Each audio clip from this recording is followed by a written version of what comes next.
Hi everybody, this is Anne. If you're a potter, chances are you have your own stockpile of carving tools. We see them in the pottery supply stores and we imagine all the things we can do with them, but once they're in the studio, suddenly we draw a blank. In this video, I'll demonstrate some carving tricks using 6 carving tools on 3 simple designs. The good news is that you don't need expensive fancy carving tools. We found a set of similar tools for less than $10 and added the link for you in our description section if you want to try these projects. First, I'll do a simple thin-lined carving. I threw a vase using a no-grog porcelain and let it stiffen up to leather hard. To draw the design, I sectioned off the vase with borders at the top and bottom, then starting at the top, I drew a gently curved line 3/4 down the pot and finished it with a flower shape. I repeated these lines and flowers, alternating my starting points along the top and bottom borders all the way around the pot. I then connected stems and leaves bowed out from each original line. As I came upon an empty area on the pot, I added some extra swirls and leaves until the design was visually balanced when I turned the vase around. Next, I added dimension to each line by drawing parallel lines along each stem.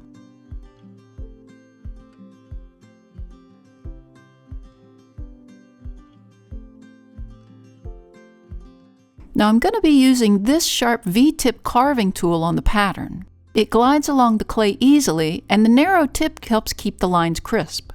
I like to hold the piece in my lap for more control. Notice that the palm of my hand and my pinky are resting on the piece to help steady my fingers as I carve. Curved lines can be tricky, but if you take them slowly and confidently, turning not only the tool but the angle of the piece as you carve, it'll help.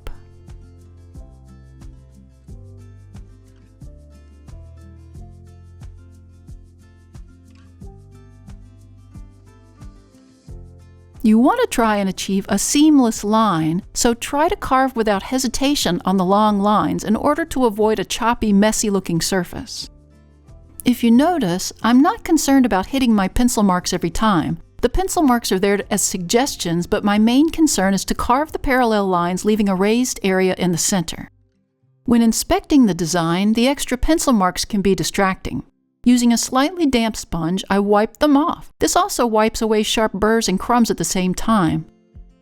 Notice I'm using gentle motions, not too rough. Now don't forget about the borders. Tightly carved borders would create the perfect frame for the fine carved body. I carve simple lines side by side all the way around. Notice I leave the piece on the banding wheel and hold it straight in front of me as I carve so my lines don't go crooked.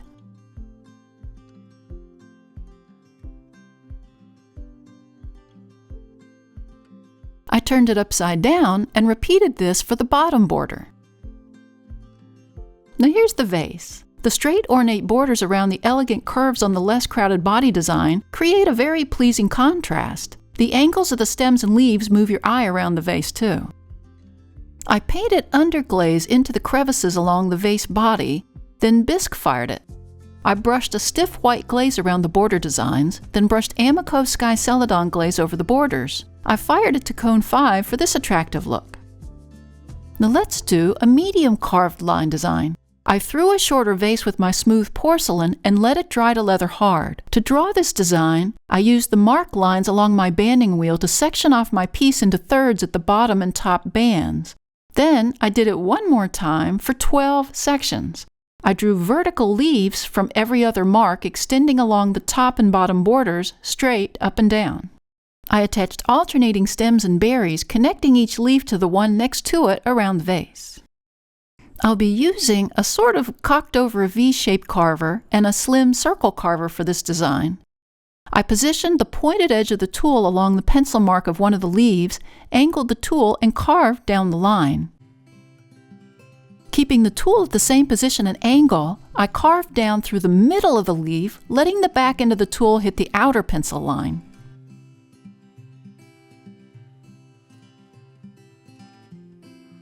Using the pointed end of the tool, I created a slight carving for the leaf veins along the first side and again on the opposite side.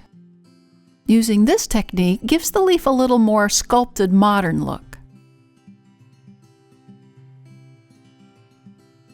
I again used the pointed end to carve the stems.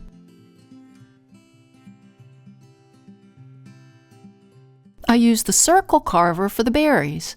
Using scooping and twisting motions, I burrowed out each one. I again used the damp sponge to wipe away the pencil marks, the sharp edges, and the crumbs. Now here's a similar one I finished earlier, where I also carved the straight lines along the top and bottom borders like the first project. I like the extra detail inside the leaves that the carving tool offers. And here it is all finished. I glazed the inside with a white liner glaze. On the outside, I used Amico Hibiscus matte glaze and fired it to cone 5. The glaze highlights the carved areas and accentuates them to continue with that more modern look. Now let's go even bigger with our flower and stem design. I started again by throwing a large vase with the no-grog clay and letting it dry to leather hard. I'm using a tool similar to the medium carver but on a bigger scale, and this triangle carver. Like the first project, I drew a similar simple design, drawing a gently curved line from the border, but ending it this time with bigger round pods, then continuing to fill in the spaces around the rest of the vase. For the leaves, I started with the pointed end of the carver along the outer rim of the leaf and carved down the outside and down the stem. The angle of your carver will determine how big your divots will be around the image, whether you like them narrow or wide.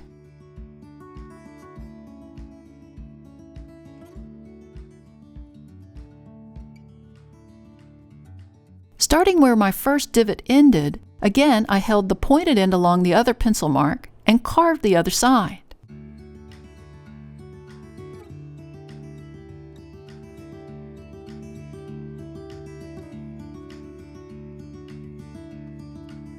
Using the triangle carver, I held the tool at an angle and carved the inside of each leaf.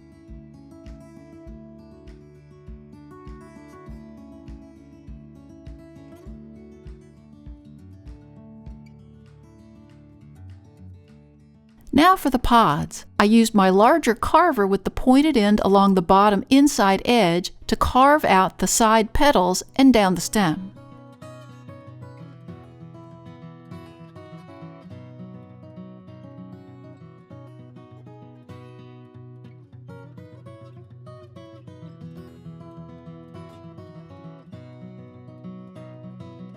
I then used the triangle carver edge to carve along the rounded outline, first along one half, then around the other, and joining the line in the middle.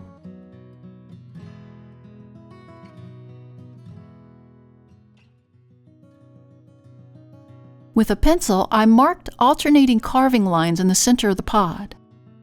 I used the pointed end of my triangle tool and pulled thin to thick to thin lines inside the pod.